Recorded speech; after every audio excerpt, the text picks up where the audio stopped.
Hoje eu vou contar um pouco a história do nosso Portal da Luz.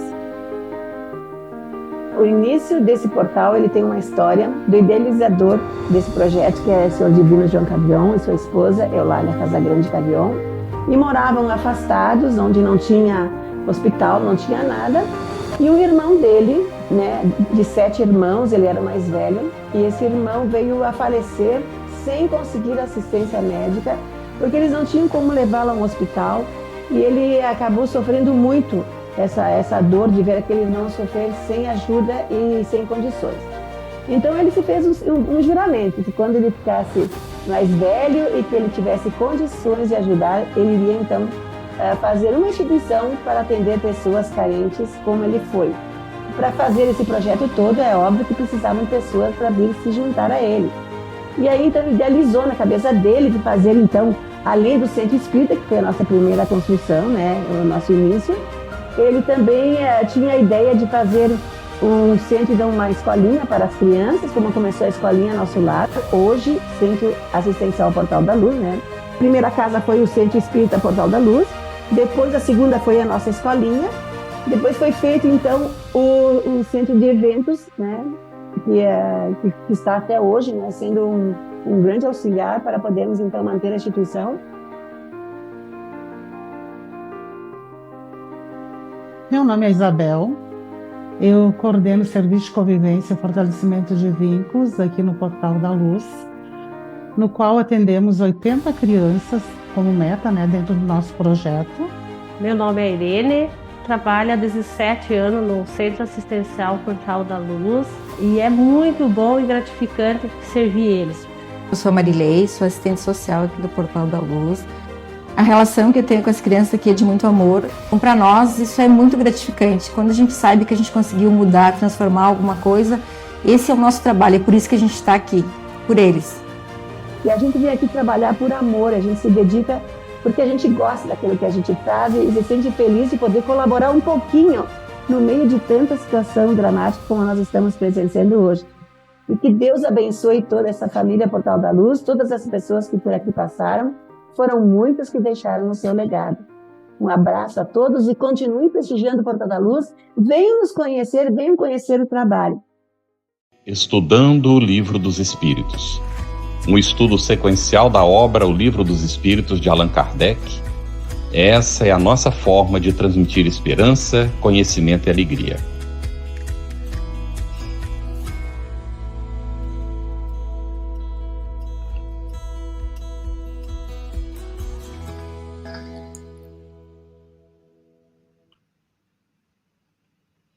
Olá, queridos, muito boa noite a todos, ao Carlos e aos convidados Denise Lino, com amplo currículo, expositora, escritora espírita, colabora também na Sociedade Espírita Joana de Ângeles e na Fraternidade Espírita Luz e Verdade, em Campina Grande, Paraíba.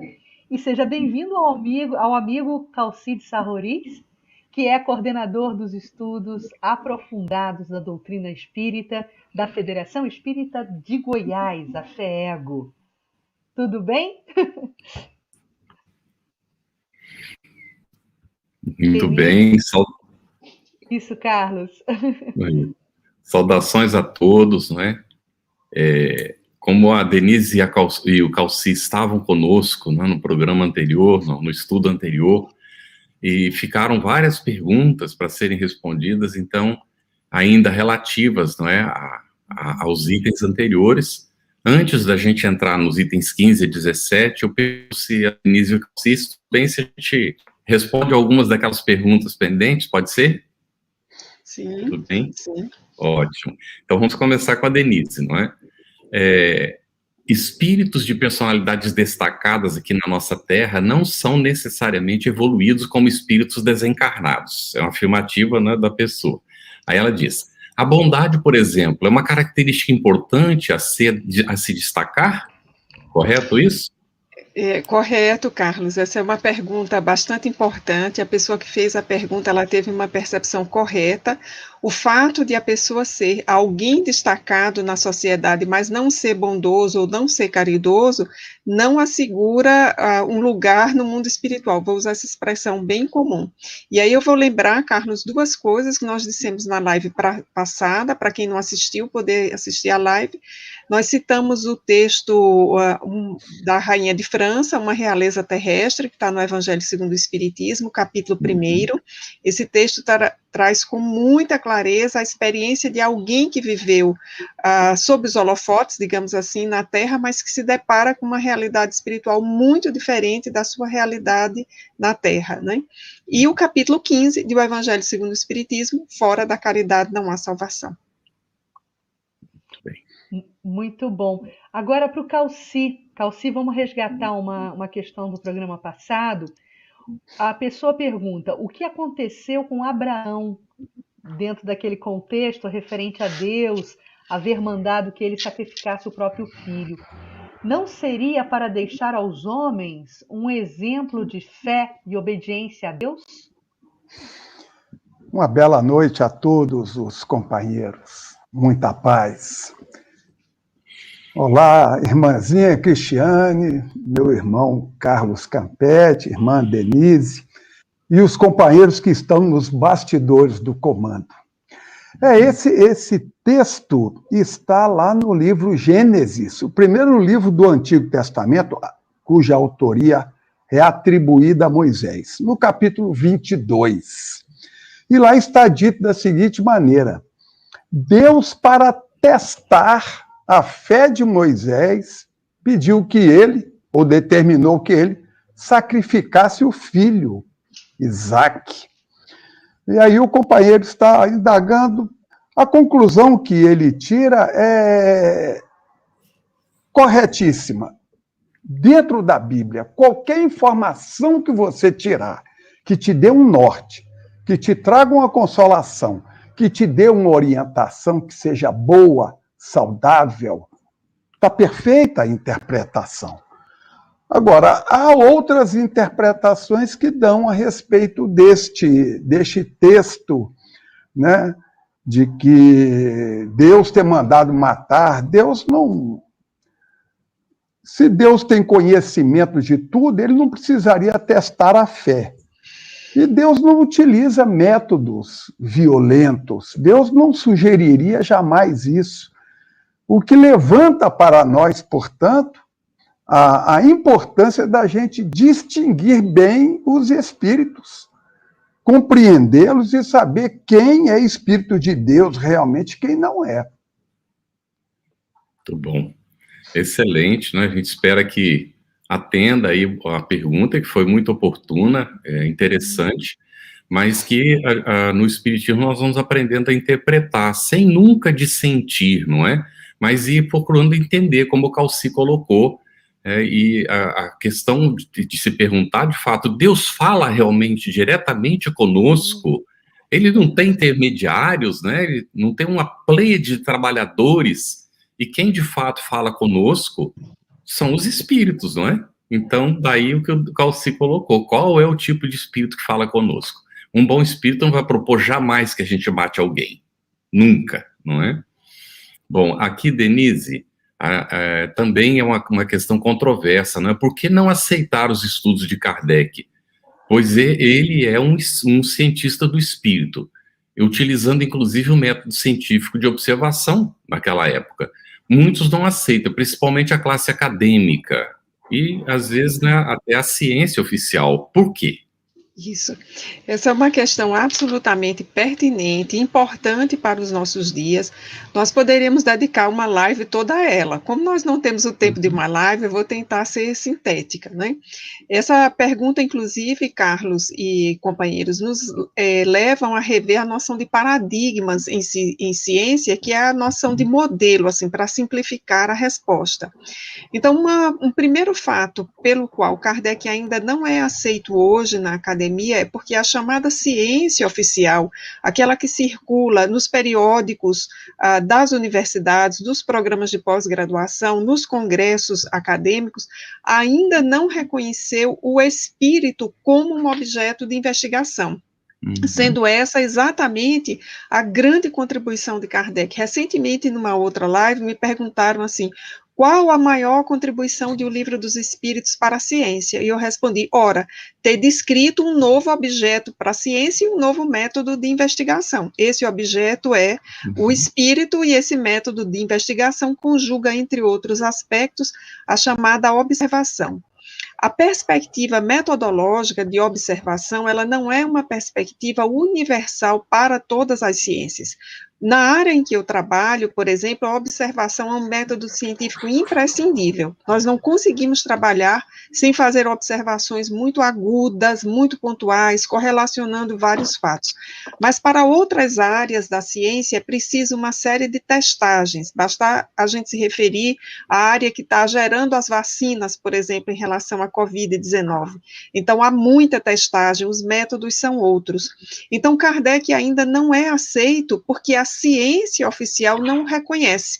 Não é que ele esteja atrás da ciência, ou seja, menor, é porque o paradigma ainda vigente em ciência não reconhece o objeto sobre o qual ele trabalhou e descreveu, que são os espíritos, o mundo invisível, a interferência dos espíritos em nossa vida. E não é porque os cientistas sejam cientistas que não são preconceituosos. Há muito preconceito no campo acadêmico em relação à pesquisa que fuja aquilo que é o chamado paradigma tradicional ou hegemônico, positivista e quantitativo em ciência. Em síntese, é isso. Essa resposta ensejaria muito mais tempo para a gente detalhar as várias razões. Inclusive, Denise, isso está no próprio Livro dos Espíritos, né, que Kardec pontua isso, que os cientistas às vezes não admitem por orgulho aquilo que não conseguem justificar ou explicar, né? Isso, Cris, muito bem lembrado, aquilo que não consegue ver, aquilo que não consegue pesar, aquilo que não consegue tocar, porque isso ainda é uma característica da ciência tradicional, é tocar, medir, pesar. O que escapa a essas três condições, aparentemente, não pode ser percebido como científico, mas existem outras visões de ciência, o chamado paradigma emergente ou paradigma holístico, né, que supõe a transcendentalidade como parte dele. Não há como a gente estudar paradigma holístico em ciência sem pensar a transcendentalidade e a espiritualidade. É constitutivo. Mas dia virá em que tudo isso estará integrado e reconhecido. Dia virá, e nós estamos estudando para nos encharcarmos desse conhecimento também, né? Muito bom. Calci, e aí? No estudo, nós falamos na semana passada muito sobre identidade dos espíritos. E essa próxima pergunta vai tangenciar isso. A pessoa coloca assim: sei que não seria tão fácil, mas a tonalidade da voz pode ser também a mesma que o espírito tinha quando encarnado, no momento da comunicação? Sim, pode. Agora, conforme ela mesma colocou, é muito raro. Porque tem que haver uma afinidade completa entre o espírito comunicante e o espírito do médium, porque a informação é de espírito para espírito. E isso se materializar, sair pelo aparelho fonador do corpo do médium. Então, é preciso que haja um fenômeno muito raro e é preciso que haja, vou usar um palavrão, uma interpenetração perispirítica, ou seja, que os perispíritos se combinem muito, de maneira muito intensa, para que isso aconteça. Muito bom. Denise, eu sei que essa pergunta demandou um pouquinho aí, né, de busca. Houve algum outro médium, além do Chico, que tivesse essa capacidade de receber os espíritos com a caligrafia que tinham quando estavam encarnados, que seja assim do seu conhecimento? Uhum. Carlos, essa questão também está dentro da temática da identificação dos espíritos, e a resposta que o Calci nos trouxe para a pergunta anterior já nos encaminha para essa resposta. Esse fenômeno de o comunicante ser reconhecido pela sua caligrafia é um fenômeno, digamos assim, tão delicado quanto é o da fonação que o Calci acabou de falar. Precisa mesmo dessa interpenetração perispirídica e, sobretudo, no caso da assinatura, da caligrafia, porque envolve a coordenação motora fina do médium. Então, é um fenômeno, de fato, raro, delicado, e que precisa muito dessa vinculação do médium com o espírito. E, sim, responderia para quem perguntou, nós temos diversos exemplos, com o Divaldo Franco, diversos, assim, considerando que estamos falando de um fenômeno raro, né? Diversos aqui entendam alguns. E um muito conhecido ocorreu no Congresso Espírita Internacional em Paris, em 2004, que é uma comunicação especialíssima, porque Divaldo a recebe de trás para frente, ou seja, é uma comunicação que se escreve invertida. Inicialmente, para ler, você tem que colocar contra a luz, para poder começar a enxergar a escrita na sua direção direita e esquerda, e, por fim, a assinatura de Leon Denis, que foi reconhecida como tal. Então, o exemplo como um todo é um exemplo, digamos assim, completo, né, porque traz o texto do médium da esquerda para a direita. Então, isso já é uma inversão total. Essa vinculação do espírito com o médium estava intensa, profunda e perfeita nessa situação, e a assinatura de Leon Denis reconhecida. Muito bom. Estou criando uma ponte aqui, já dando uma sinalização para o Calci, porque Leon Denis só faz isso para poder, não para se exibir, mas para poder provar a realidade da vida além da matéria, né? São indícios, são dicas que esses amigos espirituais vão nos ofertando aí. Mas, Calci, a pergunta vai nesse sentido. Como lidar com os incrédulos que riem dos ensinamentos da doutrina espírita? É interessante, porque nós somos chamados a respeitar o momento de cada pessoa. A gente não pode ter pressa. Você imagina um botão de rosa e você está querendo que a flor. Se você forçar, nem botão e nem flor. Então, não adianta combater, discutir, agredir. Se Deus respeita o tempo de cada um, nós também devemos respeitar o tempo dos outros. E não é fácil a pessoa sair da materialidade para aceitar a existência do espírito. Isso é uma transformação muito grande na pessoa. Não é? Então, se riu, aguarda um tempo. Paulo riu, e não só riu, como mandou matar. Não é? E logo, logo, ele verificou. Então, cada um tem o seu momento, todo mundo tem a sua estrada de Damasco. Todo mundo vai se encontrar com a espiritualidade mais cedo ou mais tarde. Muito bom. Denise, como fazer? Agora já vai mais tenso um pouquinho, não é? Ali são os incrédulos, mas aqui são as vibrações agora. Como fazer para nos proteger dessas vibrações que às vezes não são boas? A nossa mente, os nossos pensamentos positivos, podem controlar essas vibrações boas ou ruins? Uhum. Carlos, para responder essa pergunta, eu vou lembrar de um exemplo prático para todos nós. Por exemplo, num dia de chuva, por mais que nós nos protejamos quando saímos à rua, às vezes nós não escapamos de receber os respingos de uma água que está empoçada quando um carro passa. Por mais que a gente tenha tido cuidado de ir pela calçada, ou estava com uma capa e a capa até os joelhos, e a gente acabou se molhando, né, dos joelhos até os pés.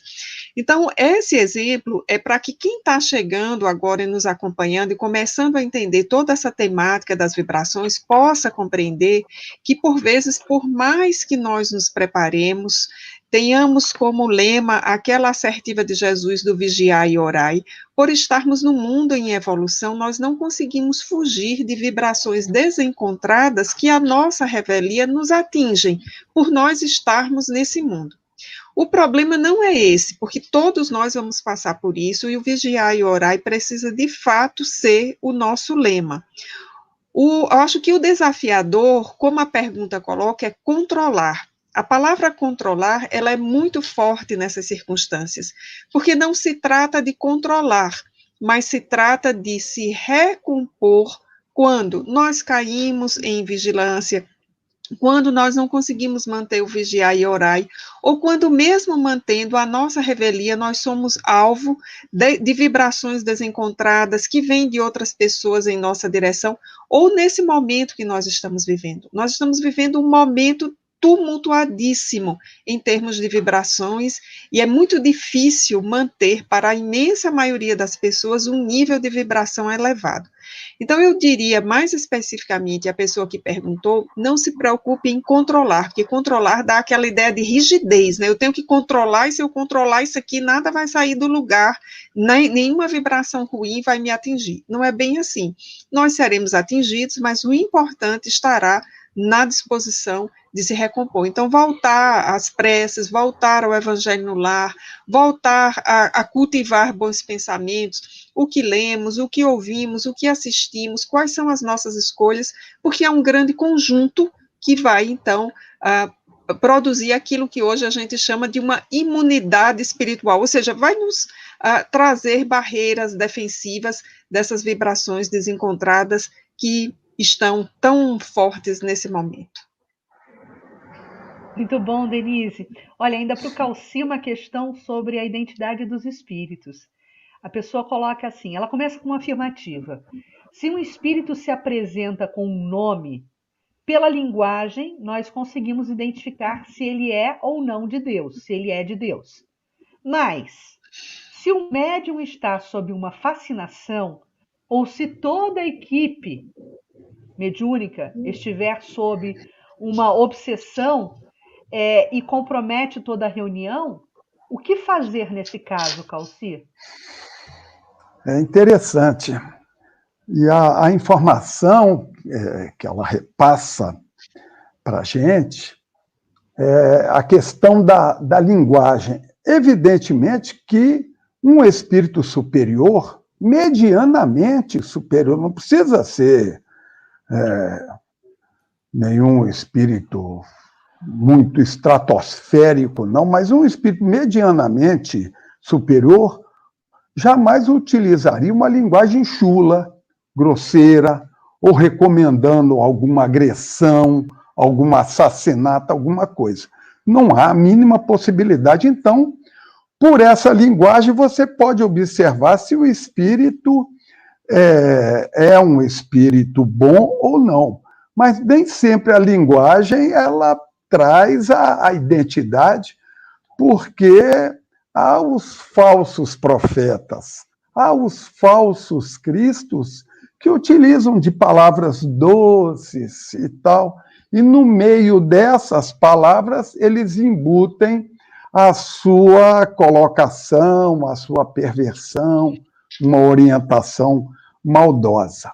Agora, quando o médium ou a equipe está obsidiada, se você reconheceu isso, conversa com o médium, mas sem a cobrança. Coloca assim como, olha que coisa curiosa que eu achei aqui e tal, e comenta com ele. O livro dos médiuns, especificamente os capítulos 19, 20 e 31, nos trazem todas as orientações para a gente distinguir uma comunicação de um bom espírito, de uma comunicação de um espírito leviano, malfazejo e tudo mais. Orienta a pessoa ou a equipe, fala com eles a respeito da necessidade do estudo, porque é com o estudo, é com o conhecimento. Allan Kardec trouxe, eu costumo dizer, a CNH espiritual, a habilitação para você dirigir a mediunidade de maneira tranquila. Ali estão as orientações. Então, se o médium ou a equipe está desorientado e tal, leva para eles, devagarzinho, com jeitinho, né, a necessidade do estudo. Ótimo, excelente. Como nós vemos, né, as perguntas, elas realmente demandam bastante, e nós não temos condição no estudo de esgotar tudo. A gente já falou desde o começo que a nossa intenção não era esgotar, era mais incentivar, não é trazer aqui o incentivo para que você estude em casa, leia antes as questões, ao tópico que a gente vai aqui tratar, e traga as suas dúvidas, e de repente a dúvida que você levantou, até que você anotou, ela já é respondida na própria conversa que a gente vai tendo aqui. Então vá acompanhando, é uma satisfação imensa. Considere que não há dúvida, não há pergunta boba. Às vezes a pessoa pensa, mas a minha pergunta é muito boba. Isso não existe. Todos nós estamos buscando, estamos aprendendo juntos. E agora, então, nós vamos adentrar no item 15 da introdução do Livro dos Espíritos. Ficaram perguntas que foram apresentadas anteriormente e que estarão respondidas no site da FEB TV. Fique atento, você vai acompanhando ali, a gente vai publicando, estão separadas por categoria direitinho, pelos assuntos, para facilitar a sua busca. Nós não colocamos lá nomes, está tudo anônimo, tanto a pergunta quanto as respostas, porque a intenção é seguir a orientação de Kardec, não destacar pessoas, mas buscar o conhecimento juntos, né? Sempre com esse ânimo de não ter a pretensão de esgotar nada, porque o Espiritismo sempre, cada vez que nós vamos lendo, vamos buscando, o leque vai se ampliando e a gente vê que tem outros aspectos para serem tratados também. Então, vamos devagar, né? Para Denise agora, já sobre o item 15, Denise, a gente vai estudar hoje de 15 a 17, se der tempo, não é? Nós não temos pressa também, não estamos correndo, não é? Então, vamos iniciar aqui pelo primeiro tema que é abordado por Kardec nesse item 15, Espiritismo e loucura. E a pergunta é, o Espiritismo causa loucura? Por quê? Eu vou logo responder diretamente com toda a ênfase, não, né? Conforme Kardec nos mostra lá no item 15 da introdução de O Livro dos Espíritos e também no Evangelho segundo o Espiritismo, no capítulo 5º, item 14, um texto maravilhoso do codificador intitulado A Loucura e o Suicídio. Kardec vai mostrando com argumentos muito sólidos que o Espiritismo não causa loucura. Ao contrário, o Espiritismo vem esclarecer muitos casos de loucura que têm as suas fronteiras com as investidas espirituais, com as influências espirituais. Essa é uma matéria em que o Espiritismo apresenta, na verdade, uma grande contribuição à ciência para lembrar aquela pergunta anterior que nos foi feita. Há dezenas de livros sobre essa temática. O Espiritismo, de fato, não causa loucura, e os motivos pelos quais as pessoas enlouquecem, tanto são os motivos que atingem as pessoas que estão na casa espírita, como aquelas que não estão. Então, por exemplo, fragilidade emocional, né, é algo muito importante. Kardec destaca nesse item as pessoas que têm pavor, têm fobias, né, excesso de trabalho em todas as áreas. Nós temos pessoas que vão para uma limitação e acabam com problemas que hoje são reconhecidos pela área médica, pela psiquiatria, como problemas diversos no campo mental, mas decisivamente o Espiritismo não causa loucura. Então, recomendamos, Carlos, a leitura do item 15, e lá no Evangelho segundo o Espiritismo, esse item específico, a loucura e o suicídio, em que Kardec demonstra como o Espiritismo é um grande antídoto a esses dois grandes males, que também são do século XXI. Muito bom, Denise. Então, e eu quero perguntar ao Calci, aí nas fieiras da resposta da Denise, né? Que causas da loucura Kardec aponta como mais comuns? É interessante.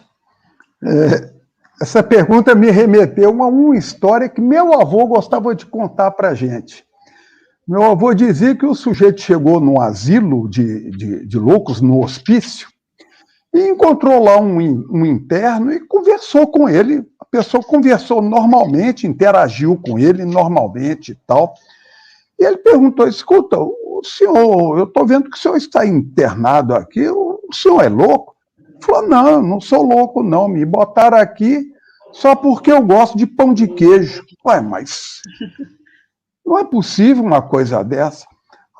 Eu gosto de pão de queijo e no entanto, ninguém me internou. Eu falei, pois é, eu gosto muito de pão de queijo. Quer ver? Dá uma chegadinha aqui no meu quarto, tem pão de queijo do chão até o teto.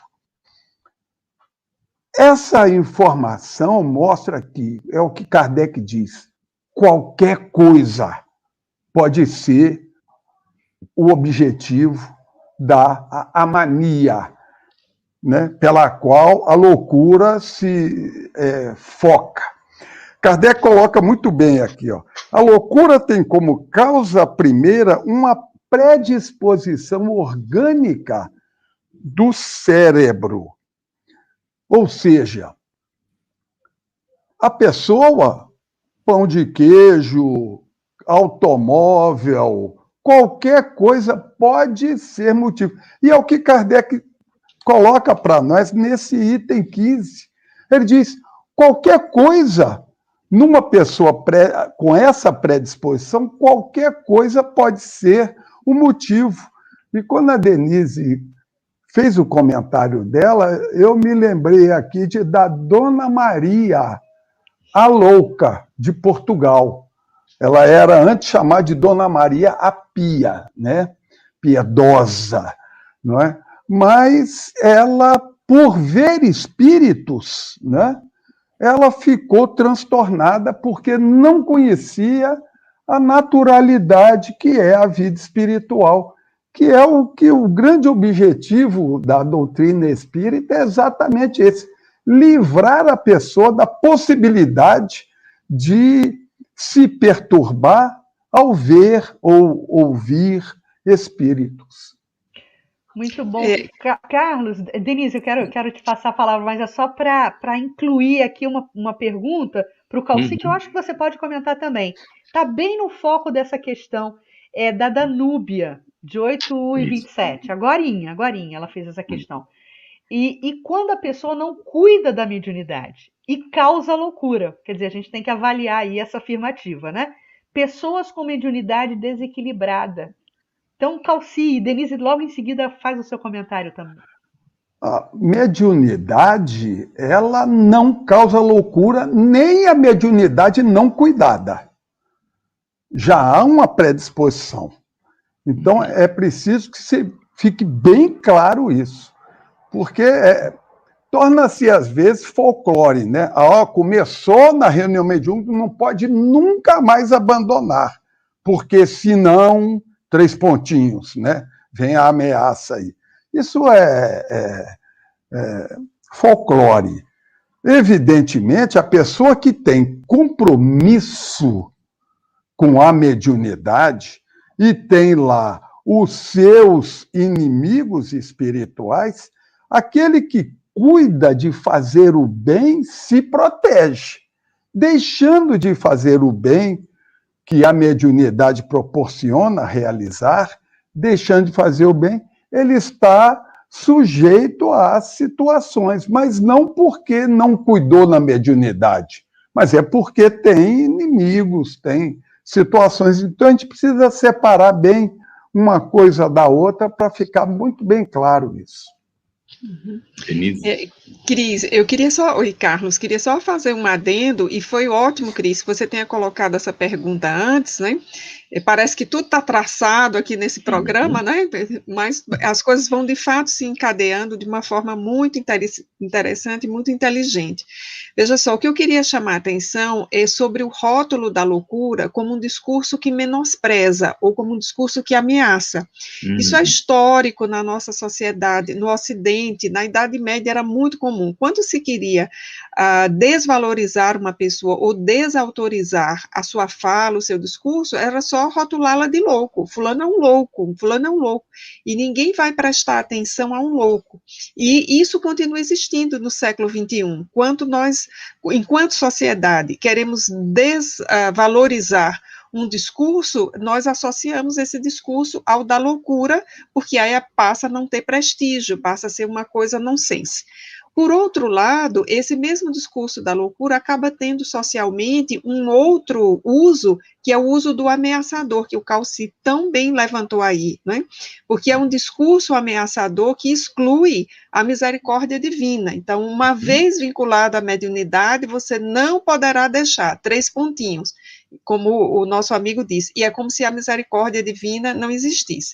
Então, eu só queria resumir aqui, para concluir, dizendo que o Espiritismo não é uma fábrica de loucos, e aí, para a gente se referir bem a quem está começando a acompanhar agora o Espiritismo através das lives, não existe isso de conhecer o conteúdo espírita e perder o juízo, ao contrário, nosso juízo se amplia, nossa capacidade de entender as relações do mundo físico com o mundo espiritual, e a misericórdia divina a tudo preside, e como o próprio Livro dos Espíritos vai dizer mais adiante nos estudos que virão, é a intenção que rege as nossas ações, e Deus olha para essa intenção, conforme está dito em O Livro dos Espíritos. Então, achei perfeito, Cris, acho que a pergunta do internauta veio na hora certa.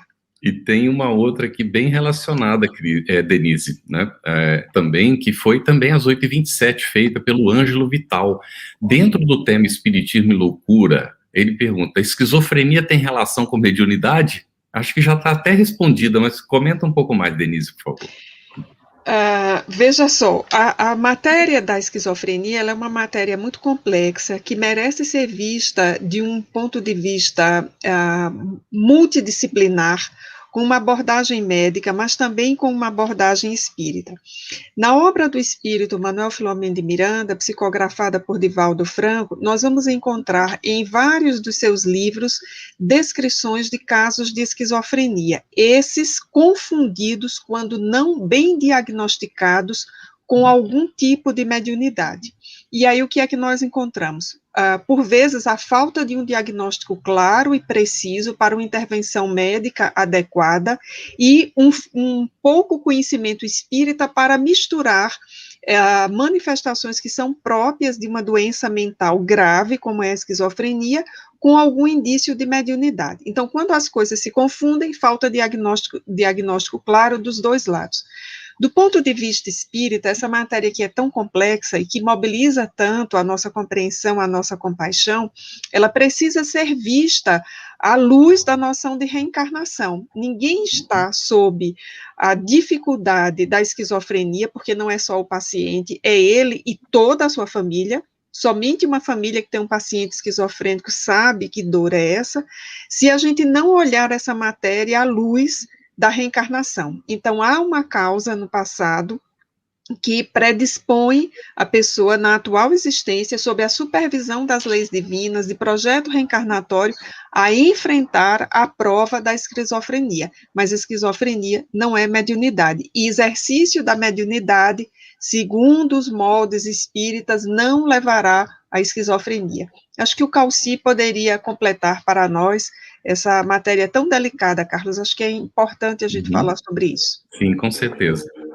Há uma obra extraordinária da Associação Médica Espírita de Minas Gerais, e que é Mediunidade, Obsessão e Loucura, em que eles detectaram nos pacientes. Então, é algo documentado, é um trabalho de pesquisa extraordinário e que mostra para a gente, muito bem definido, a questão da obsessão, a questão da loucura, dos transtornos todos, inclusive esquizofrenia, e mediunidade, em que eles apresentam um relato da estatística que eles têm lá. É uma obra que, para os interessados, vale a pena entrar em contato com a AME de Minas Gerais e solicitar a obra. Cris, nós temos 2 perguntas ainda aqui, olha, não é? Também relacionadas com a questão. É o do Gleison, tá vendo aí? Deixa eu procurar aqui. Me dá o horário, Carlos. Foi 8h29, tá no privado, selecionada. Ah, tá. É engraçado, porque no meu privado não está entrando, mas tudo bem. Deixa eu apresentar essa então para o Calci então, aqui. Faz sim. Aí faz localiza uma outra também, 8h31, da Larissa de Barros, também relacionada. Olha que interessante, o pessoal está fazendo pergunta muito boa. Larissa, eu já captei aqui. Larissa, eu já captei aqui. Então, formula do Gleison, Carlos. Tá vai bem. aí. Ele diz assim, o Gleison: existe loucura onde todos têm um estado de alteração que pode ser classificado como desajuste emocional? Desajuste emocional pode ser provocado por o próprio desequilíbrio da pessoa ou por atuação dos espíritos, né? E você considerar esse desajuste emocional como loucura, né, seria uma loucura passageira, momentânea. E aí a gente lembra aquilo que André Luiz nos diz: somos, às vezes, grandes obsidiados por segundos. Aquele que não consegue vigiar, aquele que deixa que o comando da sua vida fique entregue a entidades malévolas, ele pode entrar em desequilíbrio emocional e, com isso, ser diagnosticado como louco em atitudes. Nós tivemos agora, recentemente, um caso de uma mãe que se perturbou e tal, né, e, infelizmente, assassinou o filho num momento de destempero, de descontrole. Muito bom, Calci. Eu vou formular a próxima pergunta da Larissa para Denise, mas antes de fazer a pergunta para Denise, a Fernanda Farias, Calci, está te pedindo para repetir o nome da obra, da AME, né? AME de Minas. Isso. Associação Médico Espírita de Minas Gerais, lá das casas André Luiz. Eu não sei se a edição é das casas André Luiz, tenho quase certeza que sim, tem muito tempo que eu li essa obra, e ele, o título é Mediunidade, Obsessão e Transtornos. Eu não sei se eles colocaram transtorno ou loucura, mas falando dessa variação, desses estudos, eles têm lá a obra. Perfeito. E, Denise, tem aqui uma pergunta ainda sobre mediunidade desequilibrada. A Larissa nos coloca isso, que uma pessoa com essa mediunidade desequilibrada, e sem saber que a tem, que isso ocorre muito, né? Pessoas que não sabem do fenômeno mediúnico, não pode ser tida como louca? Rotulada como louca? Ah, sim, e foram tidas como loucas ao longo da história, né? Esse é o fato histórico nesse tema mais recorrente. Pessoas com mediunidade desequilibrada que não reconheciam essa condição como mediúnica, não entendiam o que estava acontecendo consigo, foram durante muito tempo e ainda hoje, quando falta uma avaliação ponderada e precisa, foram confundidas com loucas. Então, isso historicamente foi muito recorrente. Eu diria hoje, Larissa, considerando a situação Brasil, que isso é menos recorrente, porque os centros espíritas estão em mais dos 5 mil municípios brasileiros, são 5 mil e alguma coisa de municípios, nós temos mais do que 5 mil instituições espíritas, o movimento espírita é muito atuante em todas as frentes da mídia, então a notícia sobre a mediunidade, ela não pode hoje no Brasil ser tida como uma notícia ou como um tema desconhecido, então hoje já está mais difícil que uma pessoa nessas condições seja considerada como louca e esse seja o diagnóstico final sem uma segunda avaliação. Carlos, se você me permite, só mais uma parte, porque tá Sim, tá por quente. favor, Cris. O diálogo hoje está quente e está muito interessante. A Viviane Ribeiro está nos pedindo, né, a orientação nesse momento de quais os passos que as pessoas da família podem fazer para auxiliar a diagnosticar de forma médica e espiritual. Em que momento pegar, né, esse auxílio espiritual, nesse tênue divisor de águas entre a avaliação médica e a avaliação mediúnica espiritual. Então, qual é a nossa diretriz, qual é a nossa orientação nesse sentido, Denise? Olha, primeiro, essa pessoa deve estar fazendo essa pergunta porque ela tem um familiar com uma sintomatologia que foge àquilo que a gente chama como comum. Então, a primeira recomendação é que, de fato, essa pessoa procure uma orientação médica confiável.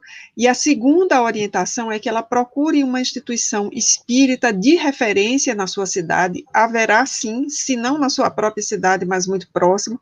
Hoje, as instituições espíritas estão praticamente todas nas redes sociais, e eu ainda recomendaria mais especificamente, procure a Federação Espírita do seu estado, porque essa federação, ela saberá lhe direcionar para o endereço mais próximo onde você reside, qual a instituição espírita que pode te acolher. E nesse momento da pandemia, Cris, é importante lembrar que muitas instituições espíritas migraram para os modos remotos, para os meios remotos, aliás, um trabalho importantíssimo da Casa Espírita, que é o atendimento fraterno, ou escuta fraterna. Então, através desse trabalho de acolhida, essa pessoa poderá ser direcionada. Como a gente não sabe a cidade em que ela mora, eu recomendo que ela procure o site da Federação Espírita do seu estado, e aí sim, vai ter a aba contatos, ela vai entrar em contato e ela receberá uma indicação de para onde levar essa pessoa ou com quem falar por telefone nesse momento da pandemia. Interessantíssimo. Olha aqui, gente. Pro Calci, Pedro Almeida, às 8h40, disse assim: o encarnado que vive na vida material em estado de loucura, ao desencarnar, desfruta de serenidade? Deus permite os amigos espirituais que atuam em nome dele o sono reparador. Todos nós ficamos adormecidos. Então, é o momento em que a pessoa, fora já do corpo, tem a possibilidade de ir pouco a pouco recuperando o seu verdadeiro estado de consciência e tudo mais. Ninguém está fora da proteção de Deus. Todo mundo tem pelo menos um amigo espiritual destinado por Jesus para tomar conta de cada um de nós. Então, ninguém está solto, ninguém está sozinho, todos estamos sob a proteção de Deus. E, evidentemente, com melhor e maior justificativa quem se encontra nesse estado. Excelente, Calci. Eu gostaria, antes de entrar no item 16, só fazer um breve comentário. Nós tivemos na família uma pessoa, uma tia, aos 15 anos, vinha tudo normal até então, de repente, ela tirou a roupa e saiu andando nua na rua. Uma coisa assim, não é? Impressionante. E foi taxada de louca, não é? Aí, com o tempo, investigações e tudo, a medicina foi evoluindo. Então, ela tomava uma pastilhinha por semana. E ela se mantinha relativamente equilibrada com aquela pastilhinha por semana. E a outra irmã dela, a nossa tia também, sempre dizia: ela está passando por uma expiação. Quando ela retornar para o mundo espiritual, tenho certeza que ela volta para o equilíbrio, porque terá já resolvido essa pendência expiatória. Então, era sempre a esperança da tia. Ela veio desencarnar realmente numa situação muito complexa, muito difícil, porque teve problemas dos ossos, não é? Então, os ossos rompiam com facilidade, osteoporose, não é? Então, um sofrimento muito grande. E a informação que a gente recebeu, quando ela chegou no mundo espiritual, como o Calci disse, foi para um sono reparador, passou um tempo no hospital, e naturalmente foi retomando a sua vida espiritual. Então, é muito interessante, porque às vezes tem causa física, às vezes no início é obsessão, mas como não foi tratada, provoca a causa física de transtorno cerebral, e aí se caracteriza como uma loucura. Então, esse é um terreno muito complexo. A gente se lembra que Bezerra de Menezes deixou um livrinho, A Loucura sob Novo Prisma, que também traz muitos esclarecimentos sobre o assunto, não é? Já que o pessoal se interessou bastante, aí quem tem interesse vale a pena. Agora, Denise, entrando no item 16, Aqui Kardec afirma que restam duas teorias ainda a serem examinadas dentre as que foram elaboradas pelos contraditores do Espiritismo. Examinamos a primeira, diz ele. Todos os fenômenos são produto do magnetismo e do sonambulismo. Ele coloca desse jeito. Aí eu pergunto, Denise, o que Kardec esclarece a respeito desse assunto aí no item 16? Carlos, Kardec nos traz uma argumentação muito importante, genial mesmo, para contrapor os argumentos de que todo o conhecimento vinha do magnetismo e do sonambulismo. O primeiro argumento que ele nos traz é que o conhecimento auferido nas reuniões mediúnicas não poderia ser produto do magnetismo das mesas, porque o conteúdo era de fato transcendental. Não era possível que aquelas mesas magnetizadas conseguissem trazer, numa síntese tão profunda, respostas que a humanidade busca desde que está na Terra, se entendendo como humanidade.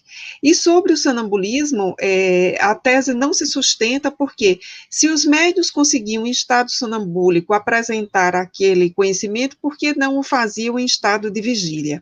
Então, em síntese, Kardec vai demonstrar que o magnetismo e o sonambulismo são duas teorias que não fazem frente à lógica racional da doutrina espírita. Muito bom, Denise. Olha, a segunda teoria examinada por Kardec, eu vou pedir para o Calci comentar, é a de que os médiuns são a única fonte de todos os fenômenos, mas como canais do conhecimento que está espalhada por todo o ambiente. Aliás, essa vertente foi muito explorada pela parapsicologia nas décadas de 70 e 80 do século passado. Então, Calci, o que Kardec nos esclarece sobre isso?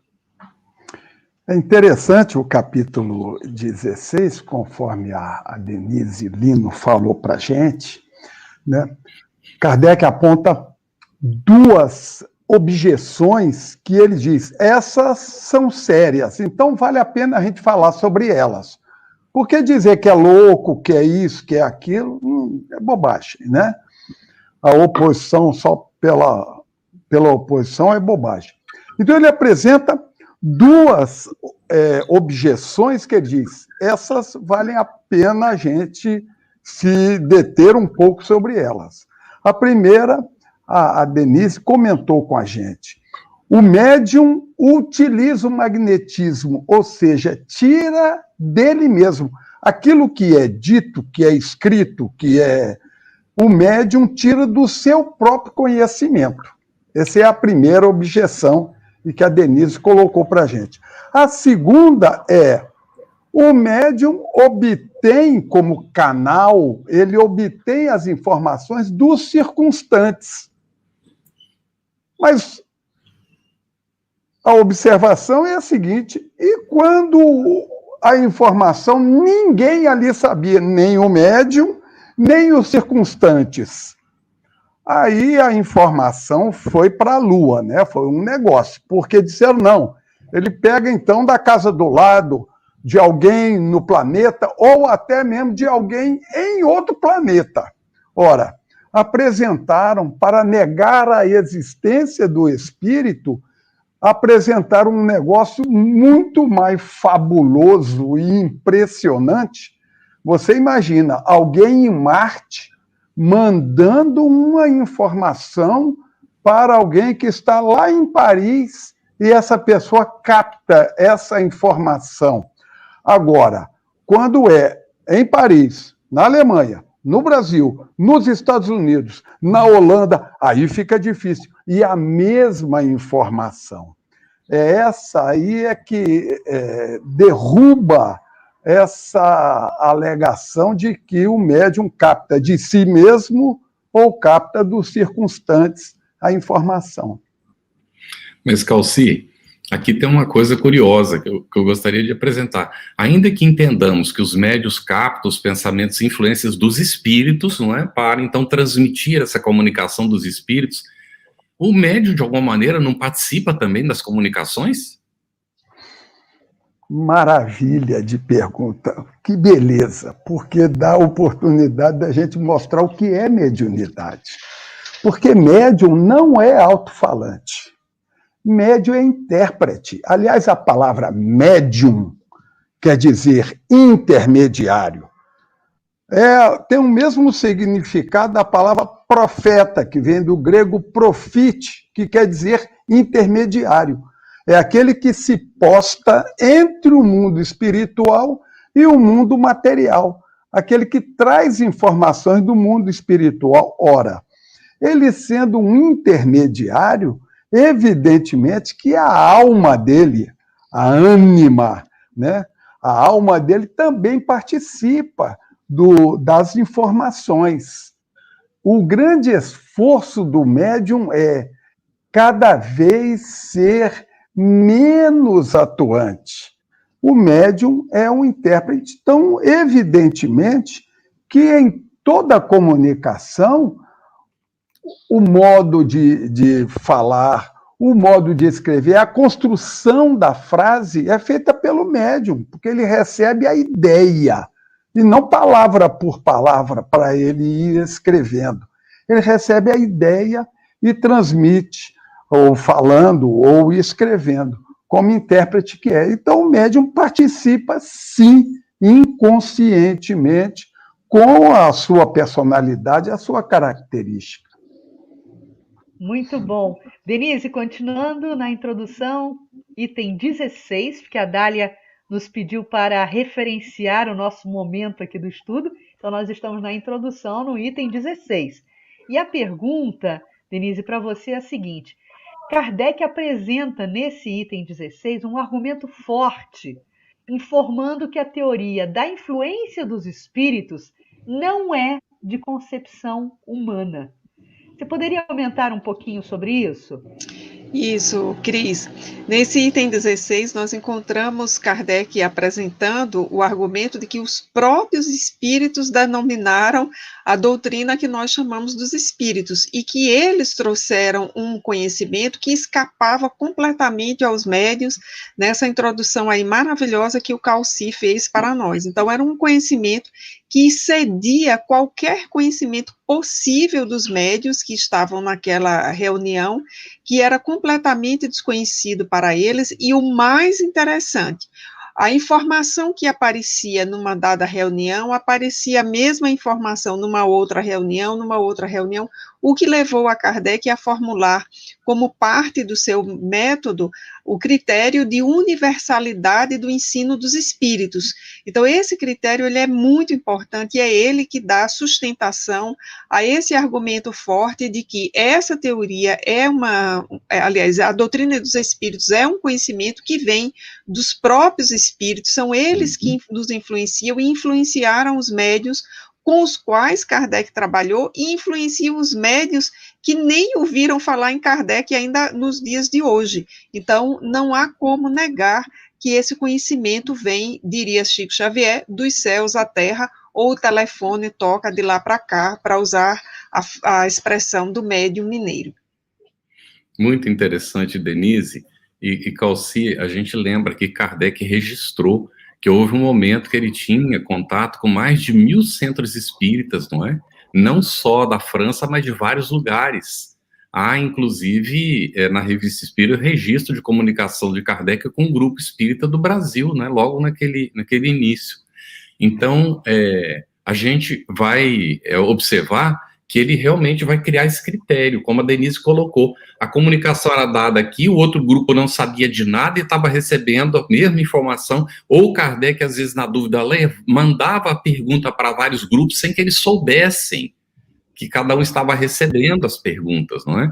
Muito interessante. Kardec realmente agiu como cientista, utilizando um campo de trabalho impressionante, como ele soube, naquele momento, sem ter internet, com dificuldade da comunicação, não é? O telégrafo estava surgindo, vamos dizer assim, e ele conseguiu fazer esse trabalho maravilhoso. Agora, Calci, a gente volta a insistir ainda que fatos Kardec apresenta, e nesse item 16, como evidência de que as comunicações provêm de uma individualidade independente do médium, que não é o médium que está produzindo aquilo. Perfeito. Muitas das vezes, ou quase sempre, a informação é o contrário daquilo que se espera, ou o contrário daquilo em que se acreditava. No início pensava-se que era a mesa que girava por si só, por um fluido qualquer, uma energia qualquer. Foi a mesa que disse, não somos nós quem? Nós os espíritos. Agora, é interessante observar, porque muitas das vezes Kardec pensava de uma maneira e os espíritos corrigiram, disseram não é bem assim. Então, contrário ao pensamento dele, eu sugiro aos companheiros pegarem lá o Livro dos Médiuns, o item 189, em que Kardec diz, ao contrário do que eu pensava, os espíritos classificaram a pneumatografia, a escrita direta, um fenômeno raríssimo, belíssimo, como um fenômeno de efeito físico, quando eu achava que era fenômeno de efeito intelectual. Então, os espíritos explicaram, ora, quando vem o contrário daquilo, não só pode ser de uma outra pessoa e não do próprio médium. E isso que você e a Denise colocaram muito bem, a questão da universalidade do ensino dos espíritos, né? Que provindo informação de tudo quanto é canto, porque esse é um fundamento especial da doutrina espírita. Não acredite em nada que um espírito disser. Não acredite em nada em que um médium disser. É opinião pessoal. Só é doutrina espírita quando passa pelo crivo da universalidade do ensino dos espíritos. Vários médiuns, em vários locais, dando a mesma informação. Aí sim. Esses são os dois pontos que nos garantem que a informação provém de uma individualidade fora do médium. Muito bom, Calci, excelente. Denise, agora a pergunta que não quer calar. Por que os espíritos não respondem a tudo? Isso, essa é uma pergunta muito curiosa, né? Porque nós queremos perguntar tudo aos espíritos, inclusive aquilo que é mais trivial, não é? Se vai chover amanhã, não é? Ou então, por exemplo, aquelas perguntas, quais são os números da loto, da cena? É como se os espíritos tivessem a obrigação de responder a essas questões que são triviais e muitas delas são mera curiosidade, aquela curiosidade assim bem aguçada, bem de um ego controlador. Então, a gente poderia responder essa questão, Cris, dizendo que os espíritos superiores não respondem a tudo, porque as pessoas sérias também não respondem a todas as questões. Então, para a gente compreender um pouco isso, eu lembro quando a gente está numa aula com um professor. Às vezes, quando a gente faz uma pergunta muito primária para o professor, ele para um pouco para refletir se aquilo de fato é uma dúvida do aluno ou se é uma falta de conhecimento por não ter estudado. E aí, na segunda opção, em geral, o professor recomenda que a gente vá estudar. Então, com os espíritos superiores, ocorre muito isso. Eles não têm tempo para responder a questões muito pueris, ou então questões que envolvem o nosso livre-arbítrio. Que decisão tomar? Eu faço essa escolha para a minha vida ou eu faço outra escolha? Então, isso envolve o nosso livre-arbítrio e mesmo os nossos guias espirituais, os nossos espíritos amigos, eles não vão responder sobre isso. Então, os espíritos superiores, eles respondem a questões que são de interesse geral, esse é um critério, e eles respondem a questões que visam trazer consolo e esclarecimento. As demais questões, de fato, para eles, não têm interesse. Olha, interessante. Eu estava aqui me preparando para voltar com uma pergunta relacionada com o que estava sendo comentado um pouquinho antes, essa questão da universalidade do ensino ainda, não é? E o que acontece? O Eliseu Marques colocou uma pergunta aqui. Se os médiuns são esses meios que os espíritos se utilizam para se comunicarem, por que hoje não conseguimos ver tantas comunicações verdadeiras nos centros espíritas, a não ser comunicações frívolas? Bom, vamos unir a essa pergunta, não é, a questão de onde é que está hoje colocado o parâmetro do critério universal do ensino dos espíritos. Uhum. Será que realmente só tem comunicação frívola nos centros, Denise? Eu não diria que essa é a minha experiência, né? Porque nós temos aí uma afirmação muito geral, muito totalizante, nós só vemos comunicações frívolas. Eu diria, essa não é a minha experiência.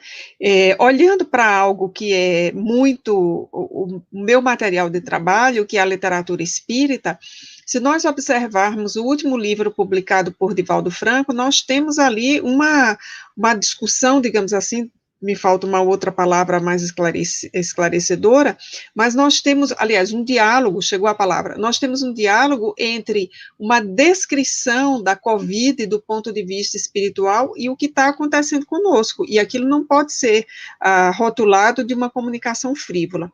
Então, eu diria para o amigo, assim, que do lugar onde eu estou, observando a atividade mediúnica, essa não é uma realidade. E essa também, Carlos, é uma questão de alguém mais experiente na doutrina espírita, né? Alguém que está em reunião mediúnica, não é bem o perfil do iniciante, que é o foco do nosso trabalho aqui. E sobre a universalidade do ensino dos espíritos, antes de passar para o Calci, eu queria lembrar a importância desse critério. Ele é um critério científico. Sabe como é que a gente chama hoje universalidade do ensino dos espíritas no meio acadêmico? Revisão às cegas pelos pares. Como é que acontece isso? Então, um cientista, um grupo de pesquisadores escreve um artigo científico. Esse artigo nós submetemos a uma revista que avalia esse artigo sem saber quem escreveu. E, no mínimo, são 2 pareceres para que esse artigo seja publicado. Então, quando 2 pareceristas leem aquele artigo, concordam com a descrição que está lá, veem que o texto é coerente, que os resultados são coerentes, esse texto é aprovado para publicação. Sempre que eu estou dando parecer para a revista científica, eu me lembro de Kardec. Ora, isso é a universalidade do conhecimento, porque eu não sei quem produziu a pesquisa, ela vem para mim como parecerista, eu vou avaliá-la. O que Kardec fez nas condições de trabalho que ele tinha, nas condições de trabalho que nós temos hoje. Nós precisamos ouvir os espíritos e verificar se essa mensagem aparece em diferentes lugares. E o que vai ser o ponto de contato é o conteúdo, não necessariamente as mesmas palavras, mas o conteúdo é aquilo que é o nosso ponto de contato e de avaliação. Calci? Centenas de milhares de mensagens de espíritos bondosos nos aconselhando e nos orientando. Livros aos milhares e reuniões mediúnicas de assistência aos espíritos, porque hoje as reuniões mediúnicas, notadamente no Brasil, ela tem uma característica muito específica de auxílio, não mais tanto quanto Allan Kardec, de comprovação de assentamento da doutrina, mas aqui da aplicação prática do Evangelho de Jesus. Né? A grande maioria, eu trabalho em reunião mediúnica desde os 18 anos, então vocês podem mais ou menos avaliar há quanto tempo que eu estou nesse trabalho. Não é? 99% das comunicações são de espíritos que não sabem que desencarnaram. A falta da espiritualidade, porque enquanto a pessoa está na matéria, ela deixa a vida prosseguir e se deixa levar, chega no plano espiritual, encontra uma realidade que deixa em desequilíbrio. Nas reuniões mediúnicas, eles são atendidos, esclarecidos, orientados. Então, não são comunicações frívolas. Existem, sim, algumas que são colocadas e a gente vê. Todo dia na internet você tem aí, né? Bezerra de Menezes e falando coisas absurdas. Então, quem conhece a doutrina espírita lê e fala, não é Bezerra de Menezes, não é Chico Xavier, não é o fulano de tal, não é. Porque o texto não condiz Então, essas mensagens existem, mas o grande número é de auxílio, é de consolação, é de orientação. O Calci e Denise, o parâmetro é a codificação espírita, não é? Quando a pessoa conhece a obra de Kardec, ela tem condições de examinar, não é, as mensagens e saber. Muito interessante. Gente, vou pedir aos dois um comentário final aqui com base no que Kardec coloca para a gente no item 17 da introdução, que ele vai fechar toda a introdução do Livro dos Espíritos aqui nesse comentário.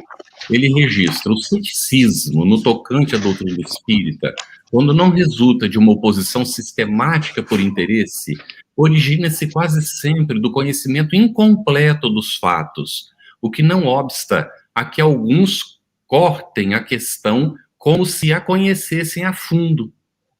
Pode-se ter muita instrução mesmo, e carecer-se de bom senso. Ora, o primeiro indício da falta de bom senso está em crer alguém falível o seu juízo. Há também muita gente para quem as manifestações espíritas nada mais são do que objeto de curiosidade. Confiamos em que, lendo este livro, encontrarão nestes extraordinários fenômenos alguma coisa mais do que simples passatempo. Em seguida, ele vai tratar, não é, da divisão da ciência espírita em experimental e filosófica. Por que Kardec, depois de todo esse comentário, divide o espiritismo em ciência experimental e filosófica? Calci, pode começar? Posso? Uma divisão muito interessante, experimental e filosófica. O que Kardec está querendo dizer? Não basta se limitar apenas e tão somente a frequentar reunião mediúnica, a observar os espíritos. Isso é o ponto de partida.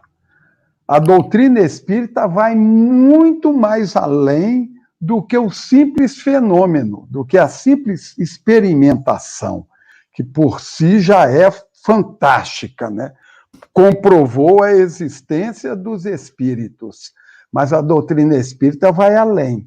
Onde muita gente viu brincadeira, onde muita gente viu possibilidade de se reunir para fazer alguma coisa diferente e tal, Kardec viu o objetivo. E esse é o objetivo da doutrina espírita. Não é apenas e tão somente a pessoa observar uma reunião, experimentar, ir a uma reunião mediúnica. Não. É tirar a conclusão. Por isso que ele fala do filosófico. Filosófico com consequências morais. E o objetivo é grandioso, é o melhoramento moral da pessoa. Esse é o grande objetivo da doutrina espírita. Fazer com que a pessoa, se sabendo o espírito, se sabendo que ele está projetando com a sua ação hoje, ele está projetando o seu futuro, nós seremos aquilo que estamos fazendo hoje, a pessoa ter a condição de refrear certos impulsos, de se controlar, ou seja, de se transformar moralmente. Esse é o grande objetivo da observação que Allan Kardec tirou da existência dos espíritos. Denise, quer comentar? Oi, eu já vou aproveitar fazer um comentário e talvez já me despedir aqui do programa de hoje. Não sei se vocês vão alongar ainda com algumas perguntas, mas vou aproveitar essa deixa aí, né? Carlos, veja só, nós chegamos com o item 17 a concluir toda a introdução do Livro dos Espíritos. E esse item 17, juntamente com o item 1, que é aquele em que Kardec diz que para coisas novas são necessárias palavras novas, e aí ele apresenta o vocábulo espiritismo, nós temos nesse 17, assim, uma presença muito forte do codificador, e que eu reli para esse estudo e fiquei pensando, mas que texto bonito, como se eu estivesse sentindo falta de lê-lo mais vezes pela forma como Kardec termina esse item 17, e eu vou ler aqui as palavras do codificador. ele diz o seguinte, no finalzinho do 17, a razão nos diz que entre o homem e Deus deve haver outros elos. Tudo então se liga, tudo se encadeia, desde o alfa até o ômega. E vós, que negais a existência dos espíritos, preenchei o vácuo que eles ocupam. E vós, que ride deles, ousais rir das obras de Deus e da sua onipotência. Então, Kardec faz aqui aquilo que a gente chama de uma tirada muito inteligente, né? Mostrando que entre nós e Deus muitos elos existem, que tudo se encadeia no universo e que é impossível ocupar esse espaço, que é o espaço dos espíritos, e é impossível rir disso, sem que isso não nos leve a uma conclusão mais profunda no caminho dessas conclusões morais aí que o Calci nos apresentou. Esse final do item 17 é belíssimo. O item 17, eu ia dizer capítulo 17, mas é o item 17. Muito bom.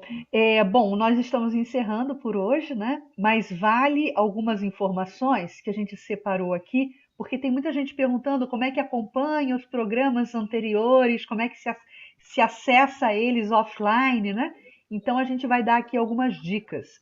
O estudo ele vai estar disponível também em podcast, no canal da FEB, no Spotify e nas demais plataformas de áudio streaming.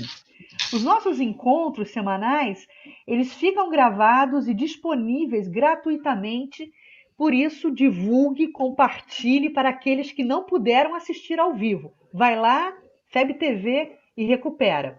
Se você tem dúvidas acerca do Espiritismo ou gostaria de ficar atento à programação do nosso estudo, você pode acessar também o nosso Telegram, e aí vai o endereço, @estudo_LE_FEBTV. E se você deseja encontrar todo o conteúdo do Estudando o Livro dos Espíritos em um só lugar, acesse, como eu já falei antes, o site da FEB TV, www.febtv.com.br, e aí vem a barra estudo-LE. Lá você vai encontrar todas as perguntas respondidas do Telegram, os encontros, materiais de estudo, podcast e muito mais. E se você também deseja encontrar, se você gosta da produção desse estudo, da programação da FEB TV, seja um padrinho da FEB TV, ajude a manter este canal midiático e outros estudos que, porventura, possam ir ao ar acessando febtv.com.br. O estudo de segunda-feira, às 8 horas da noite, né, Carlos e companheiros, é a culminância de todo um processo de estudo. A gente vai estar sempre esperando por vocês aqui, né, esperando também que vocês façam aí revisão temática, se aprofundem nas suas próprias ilações ao longo da semana e trazendo para a gente as considerações e as questões. Carlos, a gente vai se despedir hoje sem dar boa noite, porque eu acabei de ver aqui no chat que nós temos gente nos acompanhando do Japão. Oh, então, maravilha! Sem boa noite. Boa noite. Fica aqui um abraço para Amanda Hashimoto, que deu aqui o seu depoimento, que está acompanhando e gostando muito da programação. Então, um momento de muita aventura para todos. De noite, de dia, estaremos aqui na próxima semana, às 8 horas da noite. Isso, nosso agradecimento, viu, Cris? A Denise, né, o Calci, aí por esse apoio inestimável. Isso. E a ti, Cris, pelo companheirismo aqui no trabalho, e a você que nos acompanha, olha, o nosso abraço muito carinhoso, né, lá do Japão, da Europa, aqui do Brasil, nosso carinho, né, dos Estados Unidos, nós temos companheiros nos acompanhando também, é uma satisfação muito grande, gente, vamos seguir estudando juntos, muito obrigado. Estudando o Livro dos Espíritos, um estudo sequencial da obra O Livro dos Espíritos de Allan Kardec. Essa é a nossa forma de transmitir esperança, conhecimento e alegria.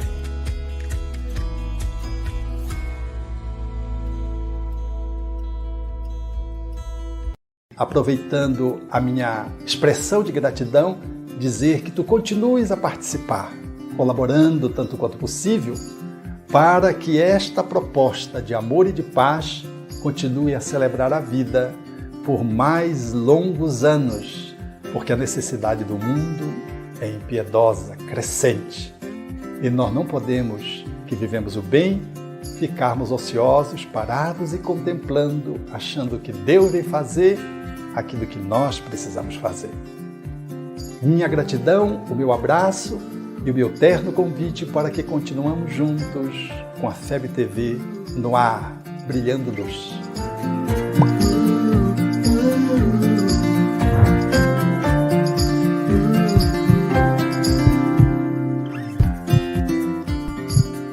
Conheça a Federação Espírita Brasileira, que busca mostrar quem ela é. O trabalho realizado por meio desta instituição centenária, trazendo você para dentro da nossa casa. Como surgiu a Federação Espírita Brasileira? De Augusto Elias, o seu fundador, aos dias de hoje, o que ocorreu? Quem foram e quem são os vultos que fizeram e fazem parte desta história? Qual a relação de nomes como Chico Xavier, Bezerra de Menezes, Ivone Pereira com esta instituição? Qual a sua missão? Como ela atua na formação do homem de bem? Apresentaremos a Federação Espírita Brasileira em formato dinâmico com vídeos, depoimentos, postagens históricas, áudios. Conheça e faça parte desta família.